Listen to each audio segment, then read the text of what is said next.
Oh, we're with you again, dear ones. Indeed, we love you guys too. We are that. We are love. We are the thoughts that your mind is aligned with. And so as you listen to us speak, as you hear inspired ideas, as you hear things that resonate and make your heart open and make you feel better about yourself, as you feel better about your life, as you feel inspired, as you feel the vibration of these conversations, we want you to know that that is who you are. We are who you are when you stop doing that thing you do that stops you being who you are.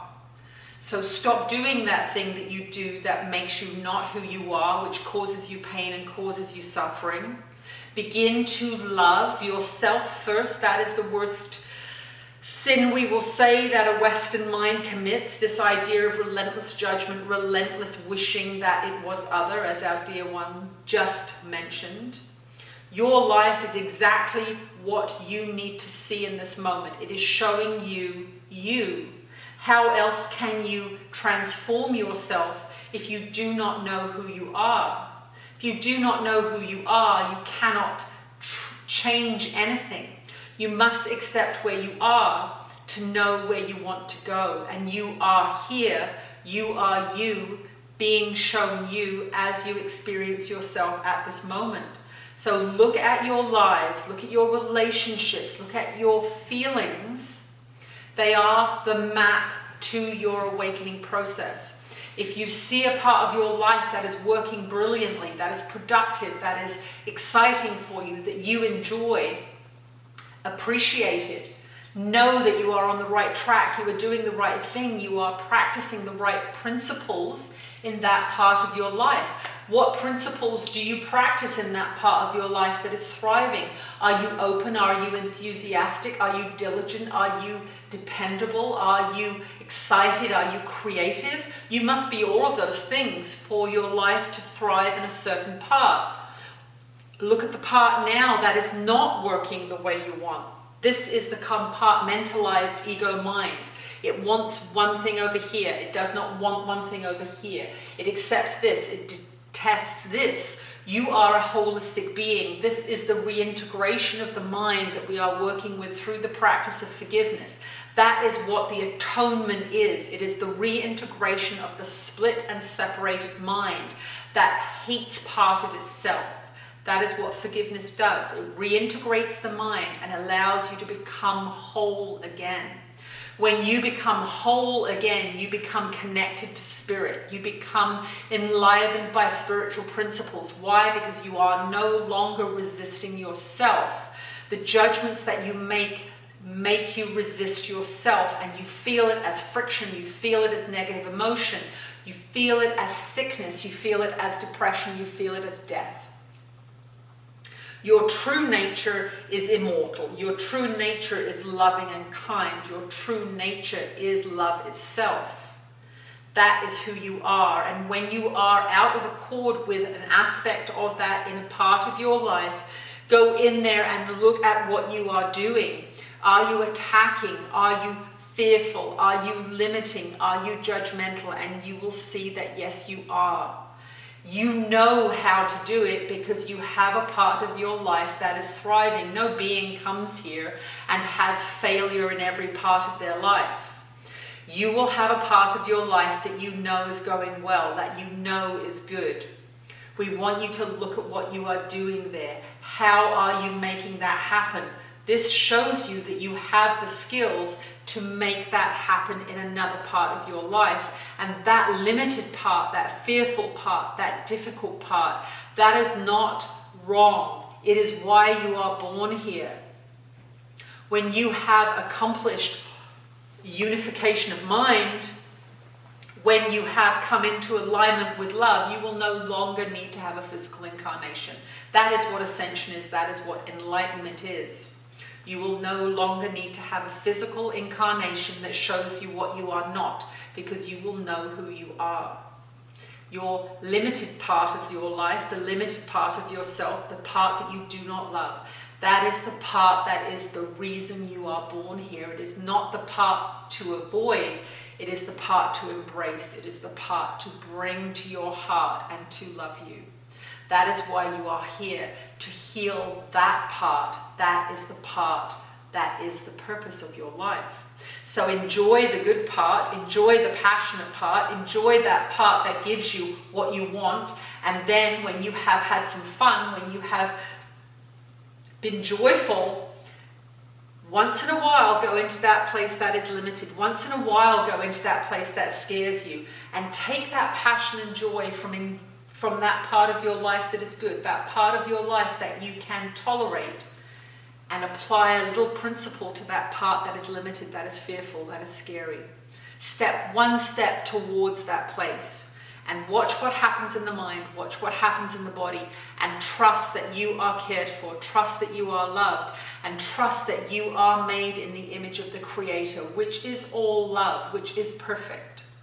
You are merely disconnected from your perfection. You are merely not aware of what you are. And it is through the conditioned mind, it is through the untruths that you hold in your mind. The part of your life that is limited is not the real you. It is demonstrating the beliefs that you hold that are untrue.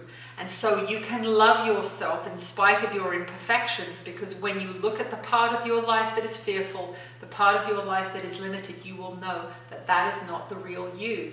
You may love yourself even though you are not perfect. Why? Because you are perfect.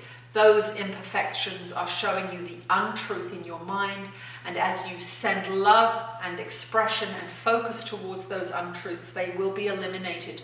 Trust that you will be brought the people, places, and things, the experiences you need to investigate those areas. Now, in the beginning of a spiritual path, when you really begin to delve into the mind, you begin to get more and more and more experiences of what you are not. It can get worse before it gets better. Not because it is getting worse, but you are paying attention in the right way. You are seeing the truth of where you are off track, and it seems as if there is more coming to you, but you are merely becoming more aware of it.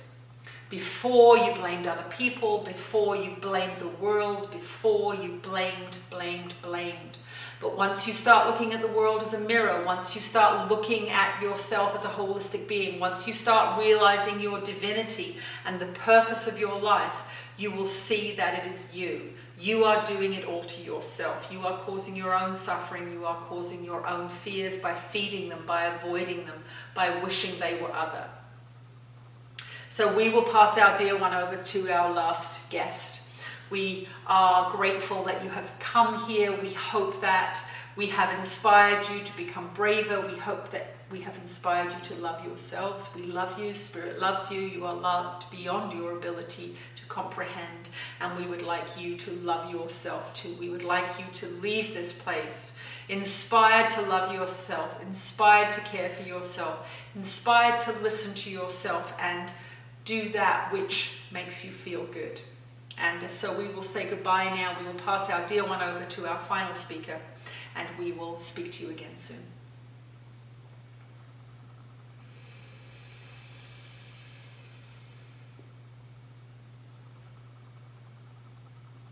I am returned to continue the teaching. I am that one that you know as Jesus. I am that one that is the ultimate celebrity. I am that one that has been reviled and worshipped and condemned and loved in your society. I am here to bring a message to you. I am here to tell you that there is no such thing as one being more divine than any other being. The teachings that I brought to this planet so many years ago have been changed and have been edited and have been mistaught for purposes of manipulation. There is no two ways about it. I am here now to tell you that you are the same as me. You are a divine being who does not know they are a divine being. The stories that have been told about me are not true. I am not the one Son of God. I am a son of God. You are a daughter of God, a son of God, as I am. I was an ordinary human being traveling through my experience as you are traveling through your experience. I experienced the fallibility of the ego mind as you are experiencing the fallibility of the ego mind. I experienced fears and limitations as you are experiencing fears and limitations. But I was given information from non-physical that assisted me in my awakening. And that is the story that you hear about me. That is the incomplete and inaccurate recounting of the tale of my life. The true story of my life is that I was born an ordinary human being, but I was born with a connection to non-physical that is available to all of you. I was tapping into it very early on in my physical incarnation.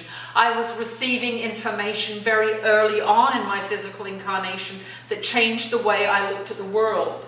But I traveled through my childhood, I traveled through my teens, I traveled into my 20s experiencing the same things you are experiencing.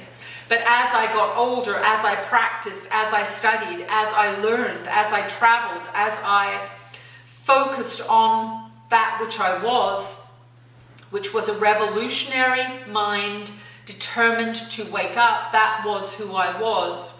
I put all of my efforts into that, and I received great rewards, not for being good, not for being holy, but for being diligent and practicing and learning. This is a science, this spirituality. It is not a dispensation from a God who is rewarding you for being good. That is not why we practice what we practice.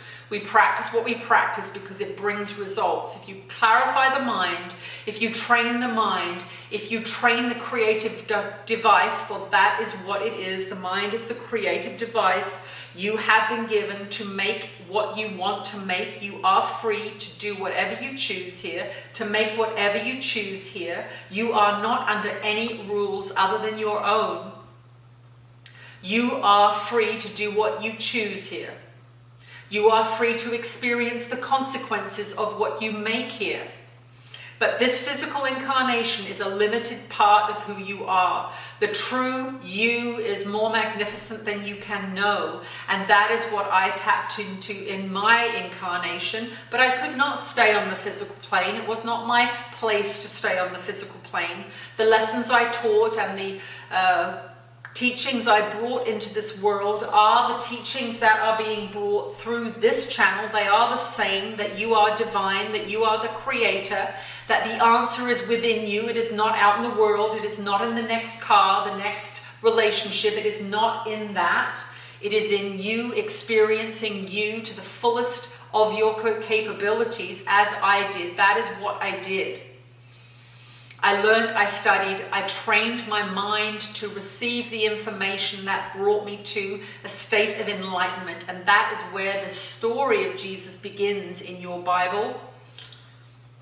Being enlightened was the end result of the first 30 years of my life. It was not a random act by God. It was a consequence of my behavior.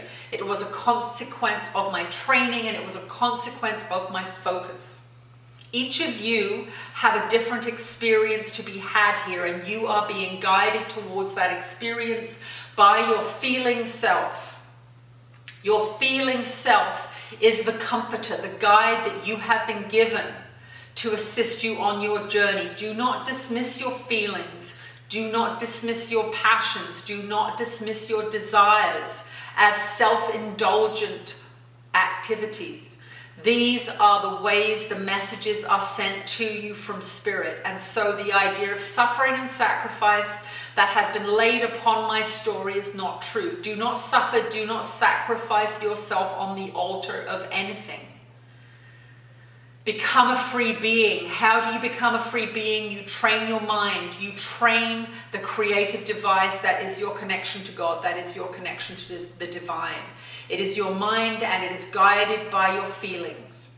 This is why it is so important to clarify the mind of untrue ideas, untrue beliefs, because these untrue ideas, these untrue beliefs are manifesting in your body, mind, life all the time. This is how come I could heal people, because my mind had been so clarified that I was able to tap into truth, which is love, which is health. Love is health. Love is abundance. Love is truth. Love is oneness. Judgment is sickness, scarcity, separation. These are the two choices you make. In every moment of every day, you have the choice between love and separation, between hatred and joy. Know that in every moment you are deciding whether you are going to be healthy or whether you are going to be sick, whether you are going to thrive or whether you are going to die. These decisions are made in every moment, in every thought, word, and deed that you practice. Do not be intimidated by the idea of being constantly aware of what you are doing. It becomes easier and easier. It is only in the beginning clarification process that it is difficult, for you believe many things that are untrue. And as long as you believe the things that are untrue, the truth feels like an enemy. The truth feels like what you are not. But as you tackle your mind one thought at a time, as you gently and lovingly reprogram yourself through studying truthful texts, through reading the truth, through refusing to put hatred and war and judgment into your mind, through refusing to practice those things, as you step moment by moment, day by day, closer towards love, it will get easier and easier, because that is what you are. That is what you are destined to be. That is the truth of your life, your soul, your spirit.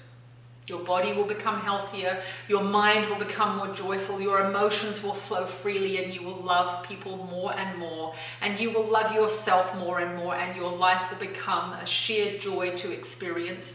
My life was a stupendous joy. Do not be deceived by how it ended. That was a statement made from the knowledge that I am immortal.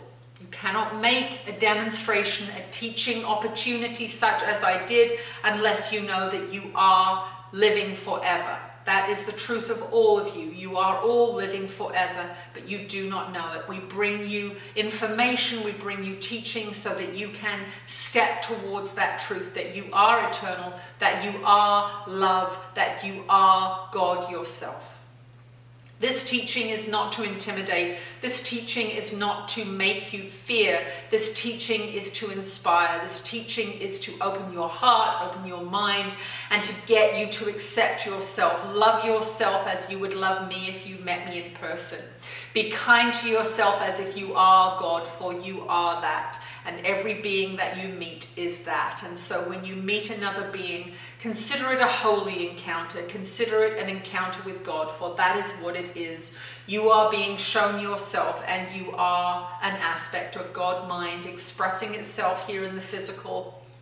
And that is the thought that I would leave you with. Every moment can be a holy moment. Every moment can be the practice of your purpose. Do not deny it. Do not hate yourself. Do not repress it. But step moment by moment towards awareness, towards love, towards the reunification with yourself, with God, with oneness. I am that one that you know as Jesus. I have come into this body-mind to teach once again. I am here to offer wisdom, love, encouragement, to follow this path of awakening, to follow this path to oneness, to follow this path to the reunification of the distorted and fractured mind. That is what I accomplished in my life. I was given the opportunity to reunify my mind. And once that is done, you no longer need to be in a physical body. You no longer need to be in the physical world. But it is nothing to fear. It is joyful. It is expansive. It is love expressing itself. This world is a world of separation. This world is a world of death and fearful concepts. They cause you pain, they cause you sickness, they cause you to fade away into nothingness. You do not have to make this choice, but you must take control of this thing that is your mind. You must reassert yourself as the captain of your ship. You must reassert yourself as the deciding factor in all situations. That is all it is. You are deciding in every moment to side with love, to forgive, not to attack. Whether it is yourself or another, it matters not. It is the same thing. You are the only one here. We love you. We are here to assist you on your journey.